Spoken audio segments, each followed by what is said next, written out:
Hey everyone, this is Neil with Wasted Paper here, bringing you another fountain pen review. This time we're looking at a pen from my favorite company. It's a Leonardo pen. I've had this for a while and I haven't been able to unbox it because again, I've been doing so much in life and I want to get this video done so I can finally start using this pen. The name's on the box, so it kind of spoils what I'm looking at, but this is a pen from the Power of Flowers collection. This is the Dalia Eveline. I cannot overstate how beautiful this pen is. One of my favorite Grail pens, which I actually got recently, is the Mother of Pearl by Leonardo. This pen reminded me of it so much. Starting off with the box, you have this nice sleeve. It says the Power of Flowers. It says Memento Zero 2.0 collection. And I just don't want to butcher this right here. Under the sleeve, we have a pretty deluxe looking box right here. This will have your international guarantee, and it talks to you about the warranty and a little bit of information on the company. Before I show the best part, I'm just going to show off this ink. This is their black ink. It comes in their square bottle, which I believe these are releasing now as standard stock. The square bottle is the new one. The old one's like a hexagonal shape. I have one. This has to be one of the best looking fountain pens to release, and I mean, at least since I've been in fountain pens, this is crazy. Going straight into the details, the top and bottom finial are both pointed finials. Down from that, you have Leonardo's clip. This is called the Rosalina clip. They're always pretty easy to actuate. You should have no issue using them. This one, they chose the 3-ring cap band.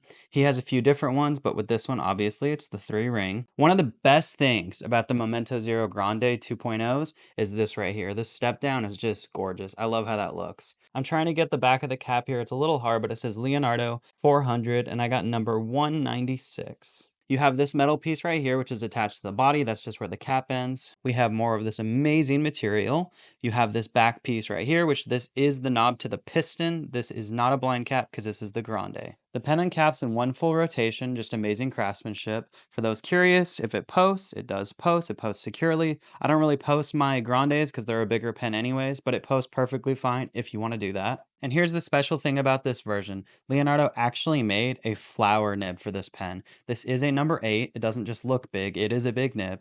But they made a flower nib right here, which just looks stunning. You got these 2 flowers up top, the one big one in the center. And then it says the Power of Flower. This is a 14 karat nib. I went with a fine, and then it says Leonardo across the top there. Since this is the 2.0 model, you do have an ink window right here. They put it right behind the threads. There's really no way that's going to get in the way or bother you at all. In my opinion, the Memento Zero 2.0 has the best grip of all other pens. It's much wider than the normal version. Also, it tapers a little bit, but you have this really nice flare out at the end. It's honestly their best grip. It's so big, it's just really, really great, and it fits this pen so well. And because I got the number 8 nib, it's also paired with an ebonite feed.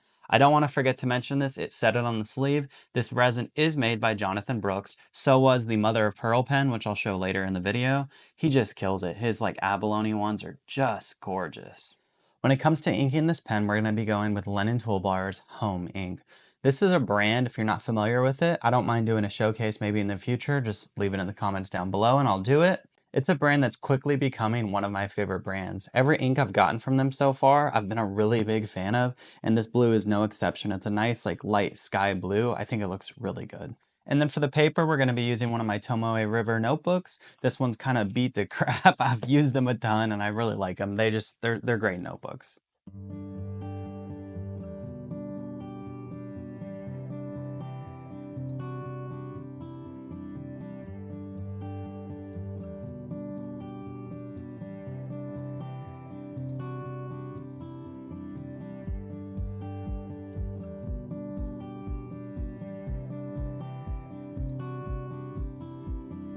I don't know what there's left to say at this point about Leonardo pens. I love them. They write amazingly. This is no exception. Having a number 8 nib paired with an ebonite feed is just fantastic. The nib writes really smooth, but there's not really any bounce to the nib if that's something you're looking for. I wouldn't call it stiff at all. It's still more pliable than steel, but I wouldn't call it like a bouncy nib by no means. As far as speed writing goes, it has no issues. The feed keeps up great. There is a bit of flex here. Obviously, it's going to lay down more ink, but you're looking at about double the width, which is pretty nice. When it comes to size comparison, I have a Lamy Safari and a Pilot Custom 823. Looking at these side by side, the Memento Zero Grande 2.0 is just slightly longer than the Custom 823. It's near identical. It's almost negligible. You can barely tell. Uncapped, the Memento Zero Grande 2.0 is still the biggest one here, but it's actually a little bit more noticeable now. And then finally posted, it again is still the biggest one here. This pen's a bit unique. It actually comes in at 3 different price points. The lowest one starts at $336. That is with a stainless steel nib, and that's a number 6 nib. The next one up from that is another number 6 nib. That's 14 karat gold. That one's $510. And then the highest one is your number 8 nib. That is a 14 karat gold nib again, and it also has the flower engraving. You have to get the 8mm one to get that engraved nib. And then the nibs come anywhere from extra fine to broad. I think if you really want this pen, you can maybe go for the stainless steel version. Look, I'm not saying you need to shovel for the absolute best every time. I think you're still getting a really, really good version of this pen with the stainless steel. The biggest difference for me though, is if you want to get the gold nib version, I think you probably should spend the extra money to get the 8mm. It is a lot more, and I'm not gonna pretend that it's not. The number 8 gold feels like a completed package. I'm kind of surprised that they didn't do this flower nib on the number 6 gold. Since they didn't do that, I really lean on if you want this pen, either go all the way or don't. It's kind of like a light switch. Overall, I'm really happy with my purchase. I don't have much to say. If I had to give a critique, it's gonna be the price point. It is a ton of money to spend for a pen. These are limited to 400 pens, but I don't feel like that justifies a $700 price point. Now, is this one better than my Montegrappa that I wasn't happy with? Leave me alone. Well, yeah, I'm gonna say it is. That pen was over $1,000. Do I think this pen justifies its price point? You know, I think there's some special things here, and I would say this is a really big pen for collectors. If you're a collector of Leonardo, I think this is one you're gonna have to get at that higher price point, unfortunately.